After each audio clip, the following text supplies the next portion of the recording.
Aladdin ने सुल्तान से राजकुमारी बदर उल बदूर का हाथ मांगा। सुल्तान ने पहले तो संकोच किया, लेकिन अलादीन की अमीरी और शिष्टता देखकर वह मान गया। अलादीन और राजकुमारी की शादी बड़ी धूमधाम से हुई और दोनों एक साथ खुशहाल जीवन बिताने लगे। अलादीन अब न केवल अमीर था, बल्कि वह सुल्तान का दामाद भी बन गया था। लेकिन दूर कहीं जादूगर, जिसने अलादीन को गुफा में छोड़ दिया था, अब भी अलादीन से बदला लेने की योजना बना रहा था। वह जानता था कि अलादीन का सारा वैभव और शक्ति उस जादुई चिराग की वजह से है। उसने चिराग को पाने की एक चाल चली। एक दिन जादूगर ने बूढ़े आदमी का वेश धारण कर लिया और महल के पास जाकर चिराग की जगह नया चिराग देने का बहाना बनाकर अलादीन के सेवकों को धोखा दिया। सेवकों ने नया चिराग पाने की लालच में असली जादुई चिराग जादूगर को दे दिया। जादूगर ने चिराग हासिल करते ही जिन्न को आदेश दिया कि वह अलादीन का महल और राजकुमारी को दूर अपने देश में ले जाए। जिन्न ने तुरंत आदेश का पालन किया और जब अलादीन जागा तो उसने पाया कि उसका महल और उसकी पत्नी दोनों गायब हैं। वह बहुत दुखी और हताश हो गया, लेकिन उसने हार मानने से इनकार कर दिया।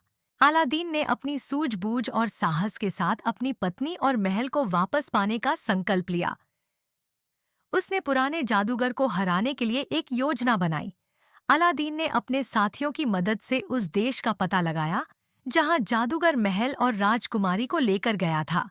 वह वहां गया और चुपके से जादूगर के महल में घुस गया। वहां उसने राजकुमारी को खोजा और उसे अपनी योजना के बारे में बताया। राजकुमारी ने अलादीन के निर्देशों का पालन किया और जादूगर को एक जादुई पेय पिलाया, जिससे वह बेहोश हो गया।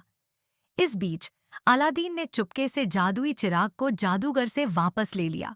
चिराग के वापस आते ही अलादीन ने जिन्न को बुलाया और उससे कहा कि वह जादूगर को हमेशा के लिए खत्म कर दे और महल को वापस उनके देश में ले जाए। जिन्न ने तुरंत आदेश का पालन किया। अलादीन और राजकुमारी बदर उल बदूर अब फिर से अपने महल में लौट आए और खुशी खुशी रहने लगे।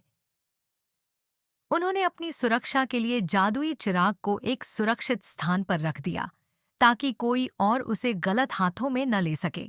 इस तरह अलादीन ने अपनी बुद्धिमानी, साहस और जिन्न की मदद से सभी कठिनाइयों को पार किया और जीवन में सच्ची खुशी और शांति पाई।